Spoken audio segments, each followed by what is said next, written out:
Bonjour et bienvenue à notre nouveau balado. Unissons nos forces pour Centraide Richelieu-Yamaska. Je me présente, je m'appelle Pascale Saint-Antoine. Je suis ambassadrice sur le cabinet de campagne pour le Centraide Richelieu-Yamaska. Et aujourd'hui, on vous offre un nouveau balado qui s'intitule Qu'est-ce qui se cache dans le frigo? On va discuter d'aide alimentaire, de sécurité alimentaire et on a la chance j'ai la chance en fait d'avoir avec moi 3 différents organismes qui travaillent concrètement pour aider les gens qui vivent des situations difficiles. Donc, je vais les laisser se présenter et dire pour quel organisme ils sont. Donc, je commence tout de suite avec Geneviève. Donc, je te cède le micro. Salut, merci de nous recevoir aujourd'hui. Donc, moi, c'est Geneviève Dubois. Je suis directrice générale du Centre d'action bénévole de Coandeville. Nous, on est situé dans la MRC Brome-Missisquoi. Merci beaucoup. Bienvenue. Merci.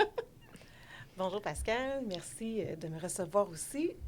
Alors, je me nomme Chantal Vanier. Je suis adjointe de direction et coordonnatrice au service des cuisines collectives à la Moisson Mascoutaine dans la MRC des Mascoutins, c'est-à-dire Saint-Hyacinthe. Merci beaucoup. Bienvenue avec nous. Bonjour, merci. Merci Centraide. Et Evelyne Bédard, je suis coordonnatrice au service aux familles du Centre d'action bénévole Vallée du Richelieu, situé à Mont-Saint-Hilaire. D'accord. Merci beaucoup. Bienvenue. Donc, merci à vous trois d'avoir accepté d'être avec nous aujourd'hui. Comme vous le savez, le but de ces balados-là, en fait, le but qu'on a recherché avec Centraide, c'est d'expliquer aux gens ce que vous faites concrètement sur le terrain, quels sont les services, mieux connaître vos organismes. Puis ce qu'on veut, avant toute chose, c'est que les gens n'hésitent pas. S'ils ont un problème, s'ils ont besoin d'aide, bien, même s'ils sont gênés, on veut qu'ils comprennent à quel point vous êtes accueillante et que c'est facile de faire affaire avec vous quand on a besoin. Donc, Geneviève, j'aimerais ça que tu nous expliques exactement là, ton organisme, qu'est-ce que ça fait, quels sont les services qu'on donne aux gens quand on va chez vous. Dans le fond, le Centre d'action bénévole de Coandeville, communément appelé le CAB de Coandeville. Nous, dans le fond, un de nos premiers services, dans le fond, c'est la Banque alimentaire unifiée. Donc, dans le fond, on travaille beaucoup en concertation avec les autres organismes de la communauté pour aider les gens qui sont en insécurité alimentaire. On offre aussi le transport médical pour les personnes aînées. Et on a différents services comme l'aide aux impôts et aussi les commandes, en prise de commande aussi avec IGA. Donc, en gros, dans le fond, nous, on promouvoit et on assure l'engagement, dans le fond, bénévolat pour répondre, dans le fond, à les enjeux de la population de notre communauté. Donc, si on veut être bénévole, on peut vous contacter directement. Puis à ce moment-là, vous allez, selon nos intérêts puis vos besoins, vous allez nous référer. Exactement. Nous, dans le fond, c'est le bénévole à la bonne place. C'est parfait. Donc, dans le fond, on accueille, dans le fond, toute personne qui veut faire du bénévolat. S'ils ne sont pas arrimés avec nos services, on offre aussi dans différents autres organismes communautaires. Ça peut être la ville aussi, souvent, qui nous contacte là, pour avoir des bénévoles. Et on a eu justement un organisme là, la semaine dernière qui faisait un événement. Donc, on a envoyé des bénévoles là-bas. Donc, Puis au niveau des services que vous offrez, si on a besoin, parce que là, on n'a rien dans le frigo, qu'on n'a pas à manger, on va vous voir directement? En fait, la banque alimentaire, c'est sur inscription. D'accord. Donc, dans le fond, nous, une personne peut avoir un dépannage alimentaire 2 fois durant le mois. Donc, dans le fond, on a quelqu'un à la réception qui prend les inscriptions le jeudi et le vendredi. Souvent, ça se remplit très rapidement le jeudi matin. Et puis ensuite, on leur donne rendez-vous. Et nous, c'est 1 fois par semaine, tous les mercredis, il y a un dépannage qui se fait. Puis quand on pense à dépannage, moi, ce qui me vient en tête, c'est est-ce que ça coûte quelque chose ou c'est complètement gratuit comme service? Absolument pas, c'est gratuit. Et en ce moment, nous, pour les inscriptions, on demande seulement une preuve de résidence. Donc, on n'a pas d'évaluation financière. C'est basé sur la bonne foi. C'est exactement ça. Puis je me demandais aussi, si on va chez vous, est-ce qu'on nous donne un panier de denrées déjà déterminé ou on peut quand même choisir ce qu'on aime et ce qu'on veut pas. La beauté de la nouvelle banque alimentaire qui, justement, grâce à Centraide, nous a aidés. Il y a eu un grand projet d'agrandissement qui a été fait dans nos locaux. Donc, on a, dans le fond, transformé le garage en banque alimentaire. C'est comme une mini-épicerie, dans le fond. Donc, les gens aussi sont accueillis. On a un endroit séparé de, dans le fond, l'accueil de notre réception de notre cab. Donc, les gens sont accueillis par un intervenant d'accueil ainsi que nos bénévoles. Et selon le nombre de personnes au foyer, il y a des couleurs attitrées. Donc, ils peuvent choisir différents aliments, mais ils font leur épicerie. OK. Donc, c'est vraiment, c'est une plus-value depuis, dans le fond, qu'on a changé dans nos locaux. Donc, les gens, ils viennent puis ils peuvent choisir ce qu'ils veulent. Donc, si, dans le fond, il y a des choses qu'ils ne veulent pas, ils le remettent. Ils choisissent carrément qu'est-ce qu'ils ont besoin. Puis j'imagine qu'il y a des gens qui doivent être gênés de faire affaire avec vous. Y a-t-il moyen de leur dire non, là, soyez pas gênés, là? Absolument. Il n'y a aucune gêne ni de honte à demander de l'aide. On a d'ailleurs, dans le fond, le visage, si vous voulez, des gens qui viennent demander de l'aide a changé. Donc, on a aussi des gens qui sont à l'emploi qui, parfois, ont seulement besoin d'aide pour le mois. Donc, tu sais, des fois, on a quelque chose, un imprévu qui arrive, un bris sur l'auto, un enfant qui a besoin de nouveaux souliers qui affectent notre budget. Donc, ils peuvent venir sans honte et sans gêne. On est tous là pour s'entraider. C'est au même titre qu'on demande de l'aide à notre voisin quand on a besoin de sucre. C'est bien dit, c'est vrai, l'image est bonne. C'est vraiment important de demander si on en a besoin, parce que c'est une réalité frappante en ce moment. Le coût de la vie augmente, les loyers augmentent, les hypothèques augmentent, et maintenant, après la pandémie, on a eu une belle période où on avait beaucoup de choix d'emploi, donc les gens pouvaient se trouver facilement un travail, mais là, ça commence à retourner, là, ça commence à changer. Le marché s'est resserré. C'est carrément resserré. Donc, on a des gens qui viennent seulement parce qu'ils ont perdu leur emploi, puis c'est temporaire. Mais quand même, dans le fond, les gens qui viennent de plus en plus, qui a changé, je vous dirais, depuis 2023, c'est justement les gens à l'emploi, donc les travailleurs. Avant, c'était environ 5 de nos usagers, mais maintenant, c'est plus de 25 %. Donc, avec tout ce qui a augmenté, les logements, le coût de la vie, puis tout ça, ça fait que maintenant, même des gens à l'emploi ont besoin de services alimentaires. Puis c'est la réponse qu'on a de la part de nos usagers lorsqu'on leur demande, dans le fond, pourquoi ils viennent. C'est vraiment l'augmentation et l'explosion du coût de la vie, mais surtout les loyers. D'accord. Bien, merci beaucoup. Je vais passer à Chantal pour que tu nous expliques un peu c'est quoi ton organisme, comment ça fonctionne, en fait, une moisson. Bien, nous, la moisson, on ne fait pas de service directement à la personne. On est un organisme au service des organismes qui font de l'entraide humanitaire. Alors moi, je veux dire nous, notre rôle, c'est vraiment d'aller chercher de la nourriture. Quand dans la MRC des Mascoutins, les gens ont de la nourriture à donner, ils viennent la donner à la moisson, que ce soit 3 tomates de leur jardin ou 8 palettes de soupe, ben tu sais, ça s'en vient à la moisson. On est capable de le recevoir. Et puis, on redistribue à nos organismes qui font de l'entraide humanitaire et de l'aide alimentaire aussi. Ben c'est ça. Puis quand on a vraiment beaucoup de surplus, comme quand on reçoit 26 bennes de courges dans un été, ben le réseau au Québec est grand. Alors, on envoie dans d'autres régions du Québec nos surplus là, qu'on ne peut pas écouler à la moisson parce que c'est une trop grosse quantité là, qu'on a reçue. Fait qu'au fond, entre moissons, parce qu'il y en a partout à travers le Québec, ouais. vous redistribuez la nourriture. Bien, il le faut parce qu'on n'a pas tous les mêmes ressources au même moment. Tu sais qu'il y a des régions qui sont plus productrices. Ils produisent certains types de fruits et légumes, d'autres moins, c'est différent. Il y a des régions qui produisent beaucoup de frais, puis des régions qui produisent beaucoup de transformés. Fait que ça aussi, ça fait une différence. Tu sais, si on va dans la Rive-Sud, il n'y a pas beaucoup de producteurs maraîchers, mais il y a beaucoup de transformateurs, par exemple. Alors, tu sais, c'est là quelle est la différence. Tu sais, ici, on ne produit pas de canneberge, là, mais c'est pas ici, c'est dans quand on passe sur le bord de la 40, on le voit, là. C'est ça, on voit les producteurs de canneberge. C'est ça, dans le coin de Manceau, tout ça. Exact. Fait que, tu sais, oui, c'est un échange qui existe, là, dans les moissons. Fait que Ça, c'est notre plus gros volet, notre mission première.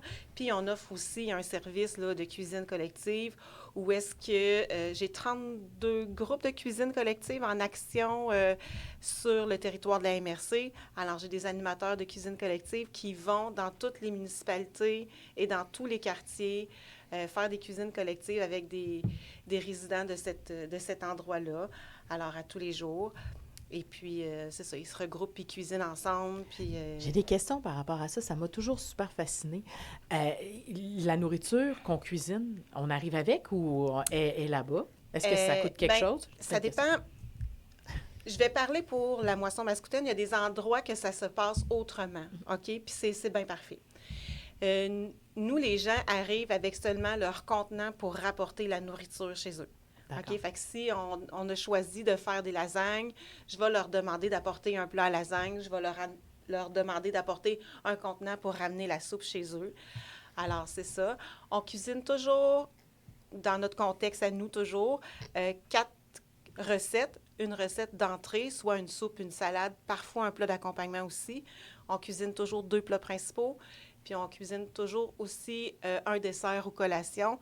Chaque chose au minimum pour 4 personnes. Là, si on fait une tarte, je ne m'amuse pas à leur donner une demi-tarte, là, ils repartent avec 8 portions, puis c'est bien parfait, là. Si on cuisine une lasagne, c'est 6 à 8, puis c'est bien parfait, là. C'est comme ça que ça fonctionne. Il y a une contribution demandée de 20 $ pour la nourriture. Une partie de la nourriture est fournie par la moisson mascoutaine et le restant, le 20 $, c'est pour aller acheter la nourriture qui manque. Des fois, ça me coûte un peu plus cher, des fois, ça me coûte un peu moins cher, mais au bout de la ligne, généralement, au bout de l'année, là, généralement, ça arrive pas mal kiff-kiff, là. Fait que c'est ça. Fait que tout en municipalité, puis c'est très... ça solidifie les liens, ça construit le tissu social, ça brise l'isolement. Mais ça aide à apprendre à cuisiner aussi. Ça aide à apprendre, oui, c'est structurer ses repas, on pense que c'est facile, mais pas forcément. Bien, pas forcément. Puis, vous savez, dans chaque famille, là, ils roulent à peu près 20 recettes. Oui, c'est vrai. Grosso modo, là, dans chaque famille, 20. Quand on cuisine beaucoup, peut-être 30, là, mais sinon, c'est toujours les mêmes choses qui reviennent. C'est normal, c'est partout pareil, mais ça nous permet de s'ouvrir sur autre chose, d'amener des choses différentes, de voir les choses d'une manière différente. On s'assure de suivre les saisons aussi. On ne cuisinera pas des asperges au mois de décembre. On s'assure de suivre le courant là, des saisons. Fait que, ouais. Puis c'est ça. Puis on a une bénévole, ou des bénévoles extraordinaires qui, quand il y a des enfants qui sont là, bien, qui viennent s'occuper des enfants pendant que maman vient faire la cuisine. Comme ça libère un peu... Ah, c'est chouette. Il y a comme un petit service de garde aussi qui est offert. Oui, au besoin. Au besoin, ben oui. Au besoin, oui, c'est ça. Oui. Fait que, oui, c'est... Moi, j'ai créé ce service-là parce qu'il n'existait pas. Moi, j'ai été engagée pour ça. Puis j'ai commencé en 2008, une fois par mois. Puis maintenant, on est rendu à 32 groupes. Fait que c'est vraiment une belle réussite. Bien, félicitations, c'est super intéressant. Ouais. Merci beaucoup. Donc, je vais continuer tout de suite avec Evelyne. Oui. Moi, en tant que coordonnatrice des services aux familles, je m'occupe des dépannages alimentaires, de Centraide Opération Septembre et des paniers de Noël guignolés. Mais les dépannages alimentaires, nous, on fait ça de janvier à novembre, le mois de décembre étant consacré au panier de Noël. Et ça fonctionne, les gens s'inscrivent, m'appellent. Je demande grosso modo, naturellement leur adresse et tout, un aperçu de leurs revenus, leurs dépenses, mais c'est vraiment juste pour leur demander, je ne juge pas du tout le montant d'argent qu'ils peuvent avoir. Et puis, c'est sur rendez-vous le mardi matin ou le jeudi après-midi. Pour procéder à leur dépannage, on travaille avec des barèmes. On a un barème des denrées qu'on a ou qu'on peut avoir en stock. Et chaque barème est fait pour chacune des familles. Alors, ils sont certains d'avoir des choses qu'ils aiment. Oui. Est-ce que ça ne donne rien de donner de la nourriture qu'on ne mangera pas? Non. Alors, le mardi matin, jeudi après-midi, j'ai des bénévoles qui viennent, qui préparent les barèmes pour les rendez-vous qu'on a. Les gens se présentent à l'heure. Et j'ai un bénévole qui va porter le chariot avec tous ses sacs à la voiture. Et puis, quand j'ai le temps, ben, je sors pour parler un petit peu avec les gens, m'assurer que tout va bien, s'il y a quelque chose de différent. Et puis, ce dépannage-là, ils peuvent en avoir un au minimum à toutes les 4 semaines. OK. C'est gratuit. On offre également le service de livraison, service qui avait commencé pendant la pandémie. Et là, on le garde. C'est pas systémique que les gens ont une livraison. C'est vraiment pour les gens qui ne peuvent pas se déplacer ou qui n'ont personne qui peuvent Oui, venir parce que ça les pourrait être un chercher. frein aussi, à un moment donné. C'est correct d'aller chercher de la nourriture, Oui. il faut être capable de la ramener à la maison. Oui, en effet. En effet, il faut être capable de transporter les sacs. Bon. Alors, c'est un service qui est bien apprécié là, par les gens. Et puis, ça, des barèmes comme ça, des dépannages, c'est-à-dire on en fait minimum 30 par semaine. Alors, ça m'en Au fait total, dans les 2 journées? dans les 2 journées, oui. OK. Oui, alors ça me fait au minimum 120 dépannages par mois. Et puis, il y en a beaucoup qui reviennent, puis il y en a qui viennent plus, puis il y en a qui arrivent. Cette année, depuis le mois de janvier, on a remarqué une augmentation de 20 de demandes. Est-ce que vous arrivez à répondre à la demande ou il y en a que non? On essaye. On essaye. Présentement, on est correct. Parce que nous, les denrées qu'on a, c'est tout ce qu'on a ramassé à la guignolée. Quand on fait on ramasse beaucoup de denrées. Il y a des choses qui sont pour les paniers de Noël, mais tout ce qui reste, c'est ce qu'on utilise pendant l'année pour les dépannages. Et puis, j'ai un montant X là, pour faire des dépenses à l'épicerie de ce qui manque. Et ben, cette année, c'est plus difficile parce que, naturellement, on a eu moins de dons, moins de denrées, moins de dons. Et l'augmentation est flagrante. Oui, parce que ça va ensemble, en fait. Si les gens ont de toute façon plus de difficultés parce que tout a augmenté, parce que leur hypothèque a augmenté, bien, c'est plus difficile d'être généreux quand on a nous-mêmes de la misère à arriver. Donc, ça se répercute nécessairement sur les organismes qui viennent en aide, puis dont la principale source d'entrée d'objets, d'aliments vient de la générosité des gens individuellement. Oui. Là. Oui. Donc, c'est clair que c'est plus difficile. C'est plus difficile. On fait partie de Moisson Rive-Sud qui nous aide, au moins pour les fruits, légumes et la viande. Les denrées sèches, ben, c'est toujours des surprises de semaine en semaine. Il y a le IGA de Mont-Saint-Hilaire aussi qui nous aide avec certaines denrées là, de non-vendues qu'ils peuvent nous donner. Puis ça, ben, ça donne un petit coup de main bien apprécié. Là, on les prend tous les coups de main qu'on peut avoir. Vous avez parlé de Centraide septembre. C'est quoi ça? Oui, Centraide Opération Septembre. Oui. Ça va commencer là à la mi-août. C'est tous les familles qui ont des difficultés financières, naturellement. L'école gratuite au Québec est très dispendieuse. Alors, Centraide nous donne un montant fixe et nous, par la suite, on attribue des montants dépendamment du niveau scolaire, préscolaire. Puis on achète quoi? Des sacs d'école? Non, on donne un montant fixe aux parents. OK. Nous, c'est comme ça qu'on procède. Avant, je sais qu'ils faisaient des achats, tout ça, mais c'est beaucoup de choses à gérer. Alors, on donne le montant, on transfère, on fait des virements bancaires aux parents. Puis ils achètent ce qu'ils ont besoin en fonction de la liste qu'ils ont reçue de l'école. On n'a pas le contrôle sur ça. Mais c'est très apprécié. Comme je disais tout à l'heure, ça commence au mois d'août. Et à ce jour, je suis déjà rendue à 3 personnes qui ont communiqué avec moi pour être sûre d'être inscrits à Opération Septembre. Puis vous aidez combien de personnes à peu près avec le budget que vous avez? On a aidé, si je ne me trompe pas, 180 familles l'année passée. Ah bien, c'est génial. Oui.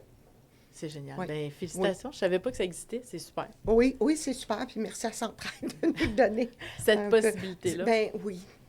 Là encore, la demande augmente, mais c'est la même chose pour Centraide aussi. Hein? Les dons, ça arrive.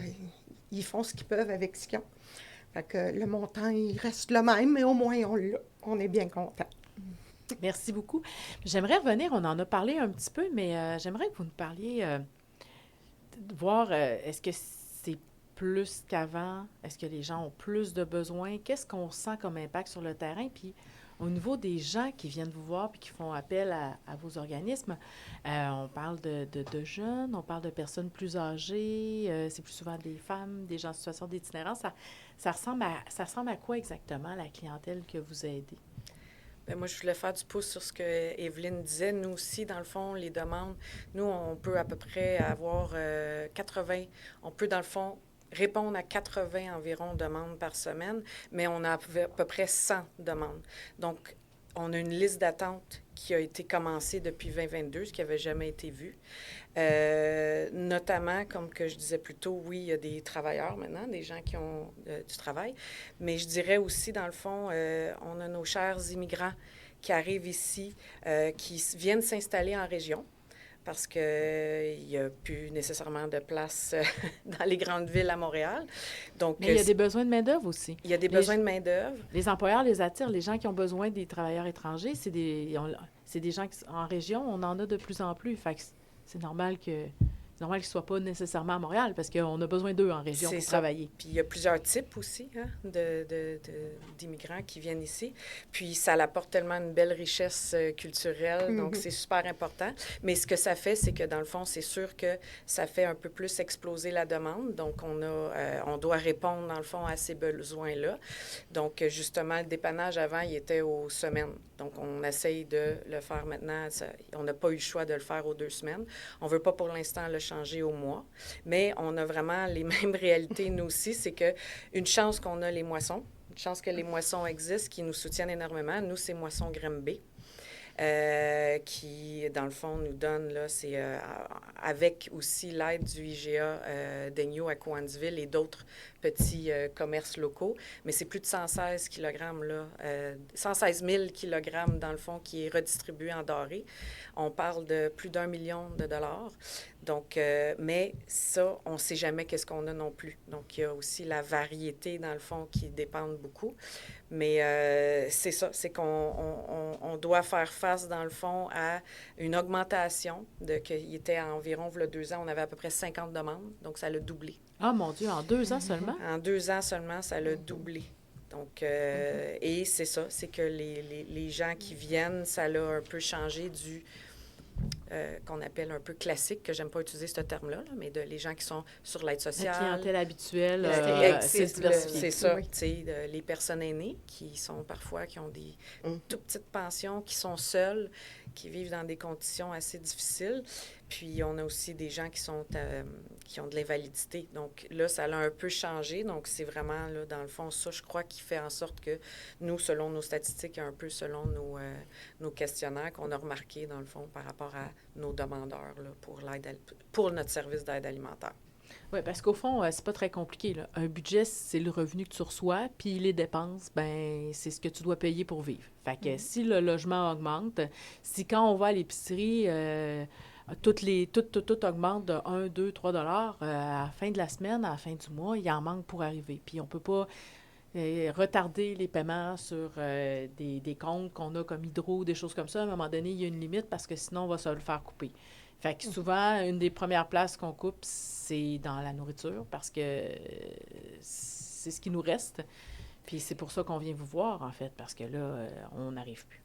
Oui, puis tu parlais aussi des travailleurs d'étrangers, dans le fond. Donc, on a des compagnies, on en discutait plus tôt, des compagnies qui font venir, dans le fond, des travailleurs étrangers, qui les logent dans des logements parfois plus ou moins adéquats et qui leur donnent pas suffisamment non plus pour se nourrir, mais qui les réfèrent à nos services.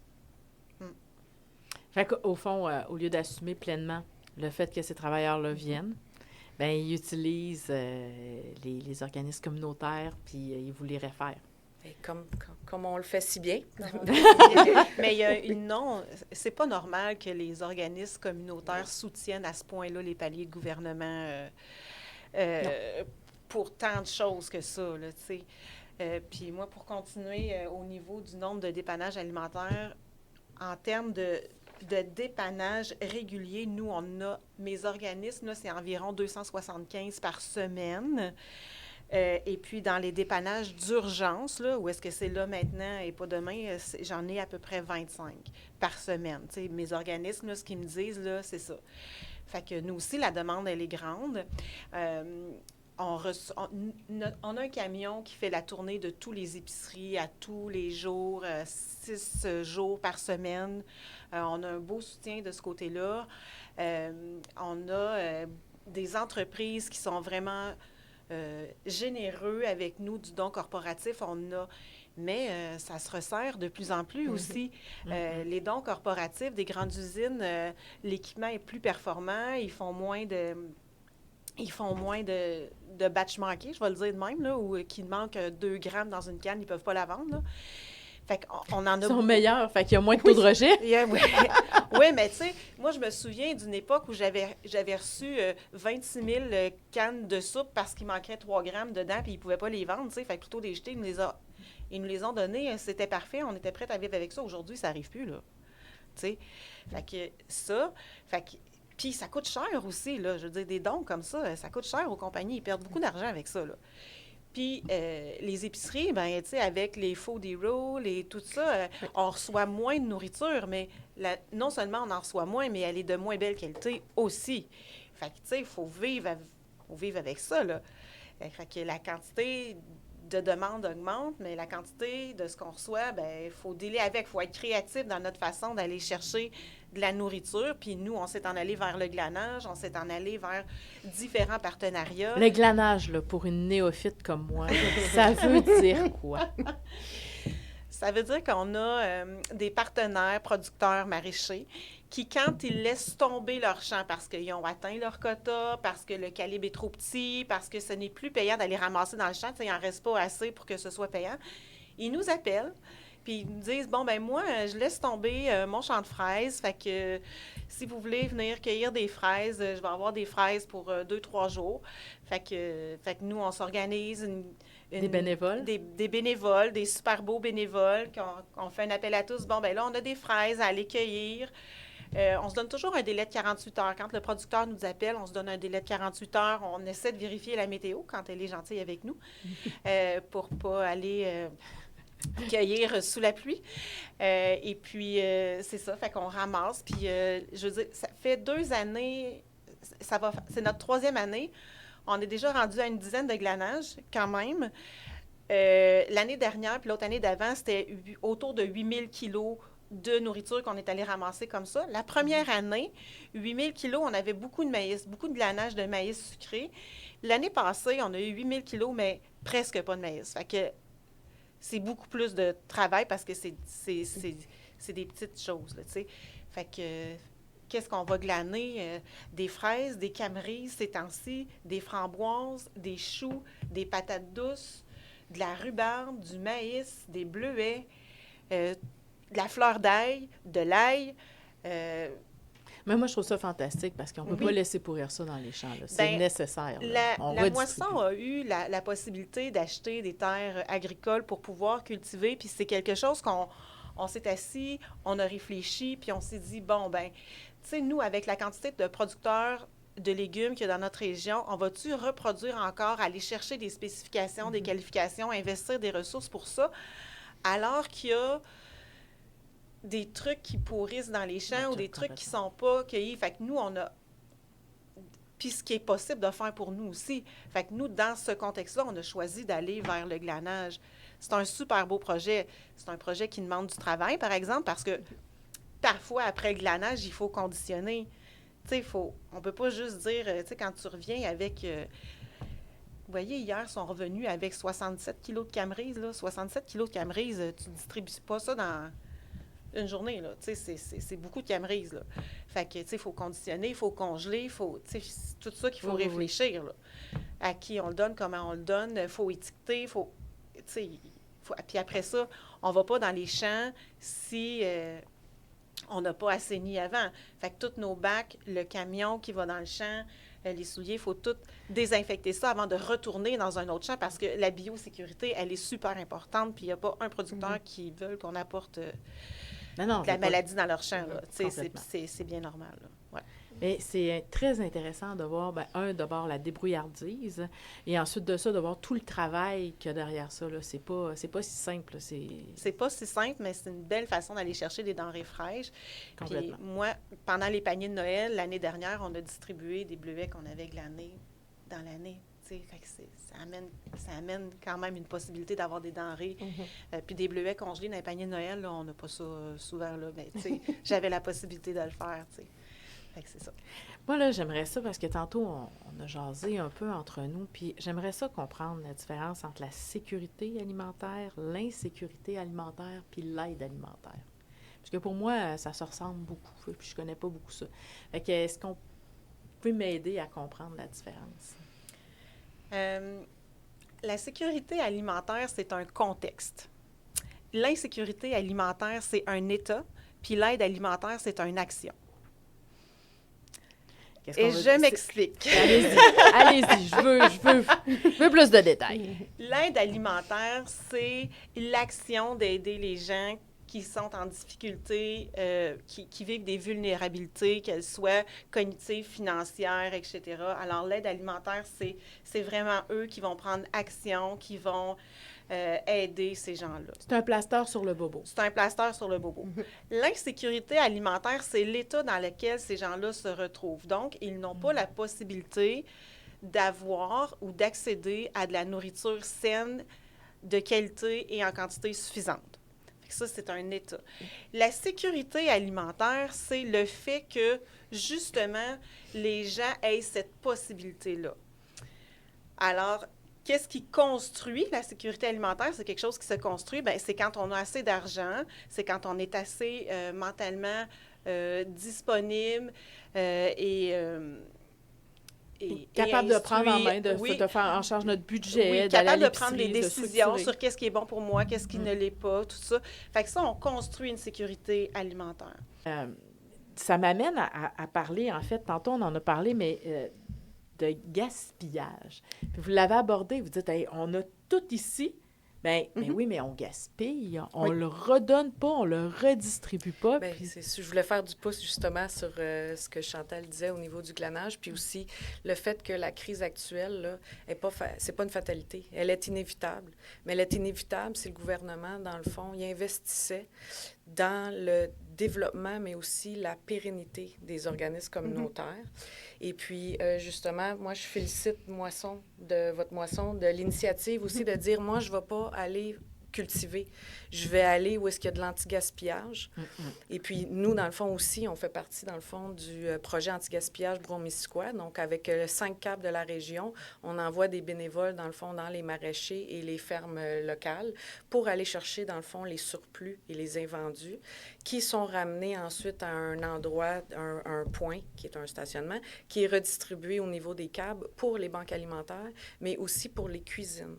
Comme nous, grâce à Centraide, on a eu une aide pour justement construire une belle cuisine MAPAC, puis on fait de la transformation alimentaire, puis c'est directement lié à l'anti-gaspillage. Donc, tout ce qui n'est pas dans... Parce que parfois, ça arrive que la banque alimentaire, il reste quelque chose. Elle ne reste pas souvent beaucoup, mais il reste certains aliments. Ou ce qu'on récolte dans les fermes aussi, on ne sait pas trop. Des fois, les gens non plus, ils ne savent pas comment cuisiner ou ils ne savent pas quoi faire avec certains aliments. Surtout quand il y a certains qui sont en saison. On en a beaucoup de kale ou de salade. L'aubergine arrive en même temps pour tout le monde. C'est ça, exact. Donc, nous, on transforme pour faire justement des repas prêts à manger sains pour la Banque alimentaire, mais aussi, nous, on a un partenariat, dans le fond, pour la Banque alimentaire, on l'appelle Unifié parce qu'on est avec la cellule Jeunes et Familles Brome-Missisquoi. Donc, dans le fond, c'est un partage de ressources humaines. On a, dans le fond, ça nous donne la chance d'avoir un intervenant à l'accueil, mais aussi, nous, eux, ils font les paniers d'urgence, parce que tu parlais aussi des paniers d'urgence, parce qu'il y a 2 types aussi d'aide alimentaire qui peuvent être faites. L'aide qu'on dit hebdomadaire, mais on a aussi parfois des gens qui ont complètement rien. Donc, ça vient dépanner, mais sur un court temps, donc 1 ou 2 journées. Donc, nous, c'est la cellule, dans le fond, qui assume les paniers d'urgence. Nous, eux autres aussi ont beaucoup de dons et on leur fournit aussi. Et tout ce qu'on ne prend pas, on le redistribue aussi à d'autres organismes, à une dizaine environ d'organismes de notre territoire. Et en plus, ce qui n'est pas cuisiné, c'est envoyé dans les fermes pour nourrir justement les animaux. OK. Donc, tu sais, on parle d'une On gaspille solution. pas. On gaspille pas. Puis si on veut parler aussi de solutions durables, le gouvernement doit aussi prendre part dans cette initiative-là d'anti-gaspillage. Donc, nous, avec le projet anti-gaspillage Bromisquois, on veut aussi faire connaître la loi sur l'anti-gaspillage. Il y en a une qui existe en France et il y en avait une qui avait été déposée. Et ça a été pas nécessairement lu et pris Mais en en fait, compte. l'idée, c'est qu'on ne veut pas faire de politique avec ça. C'est Puis ça. quand j'entends politique, je veux dire politique partisane. Voilà. On s'en fout du parti qui va prendre le projet. C'est que là, on a des gens qui ont des vrais besoins. Là. Mhm. Puis là, on veut que le gouvernement prenne ça puis porte ça à bout de bras. Là. Donc, si par hasard, il y a des politiciens qui sont super intéressés par notre balado, dans le fond, ce qu'on demande, c'est d'avoir un projet qui ressemble à ce qui est fait en Europe et en France, exactement. Donc, c'est quoi ça, ce projet de loi-là? Ben, Qu'est-ce c'est qu'on juste veut de... là-dedans? Tu sais, premièrement aussi, s'ils nous écoutent, nous, on leur apporte en plus les solutions. Ah, mais complètement. On va amener directement et on va l'apporter, le projet. C'est dans le fond des réglementations. Tu sais, il y a des réglementations de toutes sortes pour des compagnies et des entreprises, mais là, ça serait de s'assurer qu'il n'y ait pas de gaspillage alimentaire, mais pas juste alimentaire non plus. Le gaspillage, il y en a sous toutes ses formes. Oui, parce qu'à quelque part, c'est comme un peu... Nono, on parle beaucoup d'environnement, puis c'est super important, puis on le voit, le changement climatique. Mais si on ne vient pas avec des solutions qui sont simples, c'est-à-dire que c'est pas nécessairement parce qu'un plat de plastique, il est discontinué ou que là, c'est plus celui qu'on veut avoir en magasin parce que X ou Y raison de marketing, bien, si ces plats-là sont bons puis qu'on peut les utiliser, bien, redonnons-les. Donc, les vêtements, c'est exactement la même chose. On gaspille, on gaspille, on gaspille. Puis, bien, ce que ça fait, c'est des montagnes de vidange. Puis, les gens qui en ont besoin, bien, ils restent dans leurs besoins, puis ils n'y arrivent pas, en fait. Oui, puis c'est envoyé, moi, pour avoir vécu en Afrique, c'est envoyé dans d'autres pays. Puis eux, ils sont pris avec, ça fait de la pollution. Puis eux, ils ont encore moins les infrastructures pour... Pouvoir bien le gérer, puis pouvoir faire que ça disparaisse, puis l'éliminer, dans le fond, là. C'est de réussir à mettre ça dans une boucle circulaire locale. Tu sais, où est-ce que le gaspillage va devenir au service de l'insécurité, qu'elle soit alimentaire ou matérielle. Puis après ça, qu'un coup que l'insécurité, elle est soulagée, bien, que ça puisse s'en aller dans de la récupération de tissus pour le linge, par exemple, ou est-ce que ça peut s'en aller pour nourrir les animaux ou pour faire du compost dans le cas de la nourriture. Tu sais, il faut que ça devienne une boucle circulaire. Puis ça, moi aussi, j'y crois. Mais il faut des engagements clairs des gouvernements, mais de tous les paliers de gouvernement, là, fédéral, provincial, municipal aussi, là, parce que, tu sais, moi, quand je vois que dans une moisson comme la mienne, je suis pas capable d'avoir de bac à compost, ça me fâche. Puis il faut que je paye des milliers de dollars par année pour avoir du compost, là. Je veux dire, ça me fâche, là. Effectivement, ça fait aucun sens. Ça fait aucun sens, là. Fait que, tu sais, moi, je pense qu'il faut que ça devienne dans une boucle circulaire, puis je pense qu'il y a de la place pour ça. Mais il faut juste que... Oui, puis vous êtes des intervenants privilégiés parce que vous êtes directement connectés sur le vrai monde. Vous êtes avec les gens, là. Vous êtes les acteurs essentiels, là, sur le terrain avec les gens. Fait que ça fait juste du sens d'écouter vos besoins puis pouvoir y répondre parce que ce que vous faites, en fait, avec les miracles que vous faites avec le peu de moyens que vous avez, c'est nécessaire. Puis tout ce qu'on a à faire, c'est vous aider, dans le fond. Fait que moi, je pense que c'est ça. Moi, je pense que j'espère que les gens nous écoutent puis qu'on va vous venir en aide, en fait, parce que ce que vous faites, c'est aider les gens. Je fais le lien aussi avec la mission de Centraide. C'est ce qu'on disait dans un autre balado, c'est-à-dire que, tu sais, donner généreusement à Centraide parce qu'on a besoin de pouvoir développer d'autres beaux projets puis de pouvoir vous aider à continuer votre mission puis à améliorer les services offerts à la population. Puis en donnant Centraide, bien, Centraide, c'est un organisme qui fait des levées de fonds. Fait qu'en donnant Centraide, on vous permet à vous de pouvoir vous concentrer sur le terrain. Il faut... nous, Centraide vient soutenir la mission globale. Hein? Oui. Et puis, il faut arrêter de penser que les sous qu'on donne, ça s'en va directement pour soutenir les personnes en difficulté. Dans le sens que pour soutenir ces gens-là, ça prend des travailleurs en arrière de ça. Puis, tu sais, parce que nous aussi, on en fait des levées de fonds, puis il y a des gens qui viennent me voir puis qui me disent « Ça, là, c'est vraiment pour acheter de la nourriture. Je veux pas qu'il soit fait autre chose avec ça. » Oui, mais... Oui, c'est un T'sais, ensemble, c'est global. C'est un global, ensemble, oui. tu sais, je veux dire, je veux acheter de la nourriture, mais tu sais, si j'achète du poulet puis que je le laisse dehors, tu sais, mais il faut la payer, la bâtisse, il faut payer l'électricité. Les gens qui travaillent à la logistique de tout ça, les gens qui travaillent à, justement, creuser, aller en chercher de la nourriture, il faut les payer, là. Puis si je les paie pas bien, si je les traite pas bien, j'aurai pas de personnel de qualité. Fait que Complètement, ils vont aller ça ailleurs, aussi, en là, fait. oui. ils vont aller On va ailleurs. perdre du talent qui était au service de la communauté. C'est ça. C'est complètement. Fait que, tu sais, nous, Centraide est important pour notre mission globale, pour tout Mais oui. ça, là. Mais oui. Puis c'est bien d'apporter la nuance, effectivement. C'est pas juste une idée de payer, donner 5 $ puis d'avoir un poulet. C'est plus complexe que Ben, ça. c'est plus complexe que ça. Il faut les faire vivre, ces structures-là. Oui. Là. Puis Puis un c'est poulet, ça épuisant. coûte plus que 5 aujourd'hui. Oui, c'est vrai. Mais c'est quelque chose C'est un qui est petit poulet, mon affaire. C'est quelque chose qui est épuisant pour nous, dans le fond, là, tu sais, à la tête d'un organisme pour aller chercher du financement. On doit soit se réinventer.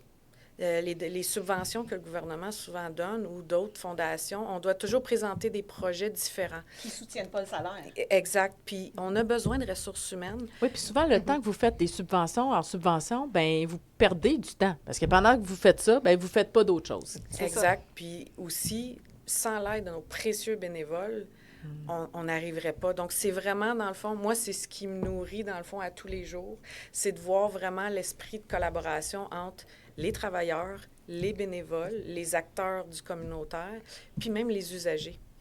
Mais pour ça, on a besoin justement d'avoir du financement à la mission. Donc, c'est là, en effet, que je fais du pouce sur ce que Chantal disait. Le Centraide, ça vient nous enlever un gros poids par rapport à ça. Puis ça nous permet de nous focusser justement sur, justement, s'assurer que nos travailleurs sont bien payés, ils ont des belles conditions pour assurer la logistique que nos bénévoles déploient.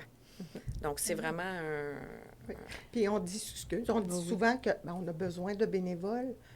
C'est vague, je trouve. Juste pour vous donner un exemple, pour nous, pour nos paniers de Noël, c'est 200 bénévoles qui nous aident. Oui, ça fait du bien de mettre des C'est- chiffres. On voit qu'il y C'est a beaucoup beaucoup de derrière ça. monde, là, Oui. 200 personnes sur 2 semaines et demie. Oui, bien, nous, à l'année, c'est 1500 bénévoles aussi. Ah là, oui, tu sais. nous autres aussi. Mais, tu sais, Je vous remercie de donner les chiffres. Oui, oui, Parce que ça c'est nous plus permet de concret. mesurer l'ampleur Oui. de ce que vous avez à coordonner puis des équipes qui sont là. Mhm. Donc, Puis franchement, c'est je vous félicite. un défi, parce que, comme je dis, on survit à cause de nos bénévoles, mais c'est un défi aussi pour nous. Parce qu'après ça, juste la gestion. La gestion des La horaires, je pense gestion qu'on a des tous, c'est horaires, la même- gestion Ah des oui. bénévoles, C'est des employés. c'est des... Oui, C'est 1 heure ou 2 Oui, des mais fois c'est par différent. bénévole. Parce qu'un bénévole, s'il donne du temps, tu sais, il y a pas un employé, s'il n'est pas super bon ou s'il ne fait pas super bien le travail, Oui. il y a des choses qu'on peut faire, puis ultimement, c'est pas ce qu'on souhaite là, dans le monde syndical, mais ultimement, il n'est pas sur son X, on va lui offrir un autre travail ailleurs, tu sais. Mais un bénévole, là, on le prend avec ses forces, on le prend avec ses faiblesses, puis ce qu'on fait, c'est le remercier de nous donner du temps. Fait que, mais ils sont oui, heureux de nous mais- donner leur force. oui, complètement. Ça, Mais il faut là, les mettre à la bonne oui, place. Ce que je oui. veux dire, c'est que ça prend beaucoup de doigté, beaucoup de talent pour collaborer avec des bénévoles. Oui. Je veux souligner Ben, ce que c'est- vous faites, en fait. C'est là. la force des câbles, dans le fond. C'est vraiment d'avoir, tu sais, on est les experts du bénévolat. Donc, c'est pas juste d'avoir des bénévoles, des envoyer aux bonnes places, mais c'est aussi de s'assurer qu'ils ont les bonnes formations, qu'ils sont écoutés, qu'ils sont bien formés, qu'ils sont soutenus, Qui vont pas au-delà de leurs limites personnelles. Exact. On a des bénévoles vieillissants aussi. Donc, quand on fait les rencontres d'orientation, on pose toutes ces questions-là, où est-ce qu'ils peuvent être. Puis, on parlait d'expertise aussi, puis leur force, c'est vraiment un partage là, collaboratif de chacun des forces. Donc, c'est pour ça que nous, on dit toujours le bon bénévole à la bonne place. Mais il faut aussi bien les accueillir parce qu'une chose qu'on veut, c'est que quand les bénévoles viennent, bien, ils s'amusent aussi. Tu sais, il y en a qui le font. Il faut que ce soit Tu plaisant. sais, c'est sûr que c'est plaisant. Oui, ils le font pour la cause, mais il y en a beaucoup aussi, c'est pour sortir de chez eux, briser l'isolement, de savoir aussi qu'ils s'amusent. Donc, s'ils arrivent dans un organisme, puis qui sont pas trop bien, tu sais, ils savent pas trop qu'est-ce qu'ils ont à faire. Mais pour ça, on a besoin de travailleurs. Fait que Non, tout est dans oui. tout. Moi, ce que j'ai envie de dire, c'est que s'il y a des gens là, qui ont envie de s'impliquer, qui ont envie de faire du bénévolat, qui ont du temps, puis des fois, on est seul chez soi, briser la solitude. Donc, ben allez, impliquez-vous. Vous allez être bien accueillis, on va prendre soin de vous, puis on va vous assurer que vous fassiez quelque chose dans lequel vous vous sentez valorisé, puis ça va peut-être... Bien, puis c'est dans le Ça va aider concret tout le monde. aussi, là. Oui. C'est dans le Ça va vous concret. aider aussi. Oui. Oui. Puis, je dirais que qui fait du bénévolat, ça remplit votre cœur comme... Ça n'a pas de bon sens. Quelqu'un qui n'en a pas fait ne peut pas vraiment comprendre, mais juste en faire, ne serait-ce qu'1 heure ou 2 heures, c'est incroyable comment, quand on revient à la maison, on a le cœur plein. Ouais, on se sent valorisé, Ah, ça- on sait qu'on ça a fait fait du quelque chose bien, de bien. oui. Oui. Ça fait beaucoup de bien. Complètement. Complètement. Moi, j'aurais envie de voir avec vous si vous avez des témoignages que votre organisme a fait auprès des gens, des espèces de succès que vous avez obtenus. Donc, si vous voulez, si vous en avez, en fait, vous avez envie de partager avec nous, je serais intéressée de vous entendre là-dessus. Oui. Il me regardait, donc Ben, On commence ben, comme je- ça. je On le fait tout le temps dans le même ordre. Ben, nous, justement, ben, de par mon passé, moi, en intervention auprès des jeunes, c'est sûr que j'ai beaucoup d'histoires de jeunes qui ont faim. Puis comme on disait plus tôt, avec les cuisines collectives, faut une recette, parfois, on n'a pas tous les ingrédients à la maison. Donc, c'est de faire avec ce qu'on a. Donc, il y a une usagère qui nous avait partagé ses recettes. Donc, qu'elle voulait mettre à profit aux autres usagers. Parce que, dans le fond, elle, ce qu'elle faisait, c'est qu'à chaque semaine, selon ce qu'elle recevait de l'aide alimentaire, bien, elle faisait une recette avec, mais elle voulait aussi le partager, parce que parfois, elle entendait les autres qui discutaient, qui ne prenaient pas certains légumes, qui ne prenaient pas certains aliments, parce qu'ils disaient, bien, je ne sais pas quoi faire avec. Donc, ça, c'est ce que je disais aussi plus tôt, c'est le partage des forces unifiées, mais que aussi les usagers qui viennent, ils peuvent aussi collaborer, contribuer. Ils ne sont pas juste là pour utiliser un service. Ils veulent là, participer, ils veulent collaborer. Puis ça peut servir à s'intégrer aussi. Des Ben, fois, de se créer un nouveau réseau, de faire des liens avec des gens qui sont dans notre communauté. Puis on en a qui deviennent aussi des bénévoles. Donc, parce qu'on a plusieurs autres services aussi. On peut être, comme on disait, du bénévolat, ça peut être de son temps. Il y en a qui ne peuvent pas se déplacer. Donc, eux autres, ils vont faire des prises de commandes avec le IGA. Donc, ils prennent les commandes d'épicerie. Vous savez, ce n'est pas tout le monde qui est capable de faire ça en ligne. Non. Et puis, le IGA, eux, ça leur libère, dans le fond, des ouvriers pour faire ça. Donc, il y a vraiment, là, je trouve ça très beau de voir la collaboration, je le répète, là, entre tous les acteurs, dans le fond, qui travaillent au sein de notre organisme et dans la communauté. Merci beaucoup. Puis je veux revenir sur un point que vous avez dit au début, là, c'est-à-dire les jeunes ont faim. Moi, tantôt, on en a discuté entre nous là, au niveau des statistiques pour les jeunes, là, mais je trouve ça important. On dirait qu'on oublie des fois qu'on a été étudiant au cégep, à l'université. En tout cas, moi, je suis comme pris de l'âge. Là. Mais, tu sais, l'idée que quand on était jeune, on se faisait des craft dinner avec de la saucisse hot dog. Là. Mais là, tout augmente aussi pour eux, là, pour nos jeunes qui s'en viennent. Là. Fait que ça, je ne sais pas si vous avez des statistiques ou vous pouvez me parler un petit peu juste du fait des jeunes. Mais au Québec, c'est 40 des jeunes qui sont aux études postsecondaires, cégep, qui vivent de l'insécurité alimentaire modérée ou forte. Alors, c'est un segment important quand même. On peut penser que les prêts et bourses, ça règle tout, que les parents sont capables de tout payer, mais c'est loin d'être le cas. Alors, oui, on a beaucoup de demandes des cégeps. Nous, on a l'ITA dans notre l'ITAC, là, dans notre secteur. Il y a de la demande, il y a des besoins. Oui, c'est ça. Puis, on est en train de travailler, voir comment on peut les soutenir davantage. Mais puis, ce qui arrive, c'est que les résidences étudiantes sont souvent très loin des banques, des services de dépannage alimentaire. Puis, tu sais, je vais faire du pouce un peu sur autre chose, là, mais tu sais, les dépannages alimentaires, c'est bien plate à dire, mais souvent, c'est de 8 à 4 du lundi au vendredi. Hein? Fait que s'il faut que tu manques une demi-journée pour aller passer ton entrevue pour ton évaluation, puis que tu manques une autre demi-journée pour aller faire ton épicerie, tu vas réfléchir, tu vas dire, attends, c'est plus payant pour moi de rester au travail que d'aller faire ça. Tu sais, fait qu'il y a ça aussi qu'il faut mettre en contexte. Puis c'est la même affaire pour les étudiants. Les étudiants manquaient leur cours pour aller chercher un panier alimentaire. Non, Tu mais sais, il y a moyen de c'est ça. réfléchir, en fait, puis de s'organiser. Il faut apporter Il y a une des réflexion. associations étudiantes. Il y a sûrement un moyen d'aider parce que, tu sais, si on constate que 40 des jeunes du cégep ont faim, ils ont besoin de nourriture, tu sais, je veux dire, ça étudie pas bien le ventre vide, là. Fait qu'il y a un besoin. Puis, généralement, le communautaire, on répond aux besoins, mais là, il faut Puis- voir comment on réfléchit à tout ça, là. Je vais être bien plate, là, mais les enfants, on trouve ça tout bien cute, puis c'est bien... Tu sais, c'est comme... De 0 à 5 ans. De 0 à 5 ans, là, tu sais, on est des belles familles quand les enfants ont 0 à 5 ans. Quand les enfants sont rendus au secondaire, c'est plus des familles, là. Tu sais, Mais c'est ça, mais ces jeunes-là aussi existent. Oui. Tu sais, Oui. puis... C'est des ils ont jeunes faim. adultes, mais ça reste des enfants. Puis Mais ça reste ça- notre relève de demain, ben, ça- en fait. là. c'est ceux qui vont nous soigner demain, oubliez jamais ça, là. Effectivement. Puis ils mangent plus. Oui, c'est vrai. Effectivement, ils mangent plus, ils ont besoin d'être nourris. Donc, super. Donc, est-ce que ça serait rendu à toi si tu veux bien? Ben, moi, j'ai une belle histoire de cuisine collective. Moi, j'ai animé des cuisines collectives quand même pendant 16 ans, là. Puis je me souviens, il y a une dame que j'ai accueillie dans une municipalité rurale. Elle est arrivée, tu sais, comme ça, là, la tête entre les deux jambes, toute gênée, je suis pas capable de rien faire, puis je dis pas un mot, là. C'était comme ça. Fait que, puis au début, je disais, ben, tu peux faire ça. Puis là, elle faisait ça, puis elle arrêtait. Tu sais, ça continuait. Puis au fur et à mesure, je l'ai vu changer. Tu sais, OK, Chantal, si je fais ça, c'est correct. OK, Chantal, j'ai fait ça, c'est bon, hein? Bon, là, Chantal, OK. Fait que là, je l'ai vu grandir. Ça l'a pris 6 ans. Quand même. Ça l'a pris 6 ans de cuisine collective. Puis à un moment donné, elle me dit, Chantal, elle dit, je vais arrêter les cuisines collectives parce que grâce aux cuisines collectives, grâce à toi un peu, ben elle s'était séparée de son conjoint qui était violent, pas fin avec elle, parce que je l'avais référée à différentes choses.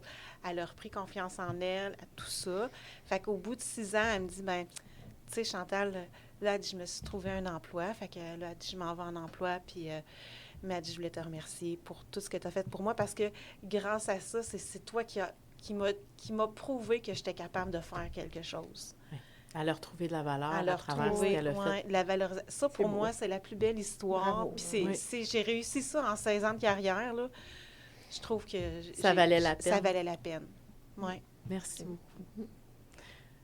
À ton tour. Et moi, moi, je dirais que depuis le début de l'année, on a parlé qu'on a eu beaucoup d'augmentation, que les temps sont difficiles, mais j'ai eu quand même 3 belles histoires, dont une particulièrement, il est venu chercher, je faisais un petit bout qui venait au dépannage alimentaire, il est venu chercher son dépannage au mois de janvier. Au mois de février, il est venu et il nous a dit, je pense que c'est le dernier. Ben, tant mieux. Et je l'ai revu, il s'est trouvé un emploi, il a récupéré sa voiture. Je l'ai recroisé par hasard hier, où il travaille. Il dit, j'ai déjà eu une promotion. La vie est belle. Ça a eu un virement à 180 degrés pour lui. C'est Fait pas que parce oui, il y en a quand même des belles histoires. Il y en a qui s'en sortent. C'est difficile. Puis j'en ai eu 2 autres aussi qui m'ont appelé pour me dire, je viendrai plus vous voir, je me suis trouvé un emploi enfin. Fait qu'ils en ont eu Fait que- besoin, ils ont oui. eu le courage d'aller vous voir, Oui. puis là, la vie va mieux. Oui. Fait que ça, là, quand je dis que ça remplit un cœur, là, c'est ça. Ça fait tellement plaisir. Ça fait toute la différence. Ah oui, oui. Puis quand je l'ai croisé hier, il était tellement heureux de m'annoncer ça. C'est ça. Mais Ça- félicitations. c'est- Félicitations oui. à vous, mesdames. Pour de vrai, là, on vous le dit probablement pas assez parce que c'est rare qu'on reçoit des fleurs, là. Mais félicitations. Merci pour tout ce que vous faites. Puis je me demande, est-ce qu'il y a des choses qu'on n'a pas couvertes? Y a-t-il d'autres choses que vous voulez dire en terminant? Bien, merci à Centraide. Tu sais, c'est, Oui. comme on disait, c'est vraiment autant pour la mission que nous, dans le fond, on a reçu aussi à travers le Fonds d'initiative communautaire pour notre projet de cuisine, qui était un gros projet qui a commencé à 2,2 millions, puis finalement que ça a terminé à 800 quelques mille dollars parce que c'était trop gros, mais on ne pourrait pas en être aujourd'hui. Puis nous, on a commencé là, avec notre chef et ça fait une énorme différence pour nous. Donc, puis merci aussi de nous recevoir aujourd'hui. Merci à toute l'équipe aussi qui est derrière, là, qui travaille très fort dans les toutes autres tâches connexes. Ça fait plaisir. Merci. C'est pareil. Bien, le même Alors, merci parce que, oui. tu sais, de soutenir notre mission comme ça, Oui. puis différents projets, nous aussi, je pense qu'il y a eu, on a eu des sous, nous autres, pour acheter un nouveau camion réfrigéré, puis on a des... On a Tu sais, tous eu nos petits tu sais, projets. c'est ça, des projets, soutenir les cuisines collectives, tu sais, c'est sûr que c'est une partie importante de notre réussite, là, parce que, ouais. Oui. Puis merci beaucoup de nous mettre sur la sellette comme ça. De s'intéresser à ce que vous De- faites. Oui, oui, puis qu'on puisse partager nos histoires entre nous autres, puis voir que on n'est pas toutes seules. Là, on est toutes dans la même situation. On s'en doute, mais c'est pas grave, ça fait du bien. Alors, merci beaucoup. Merci à vous. Bye bye. Bye-bye. Bye.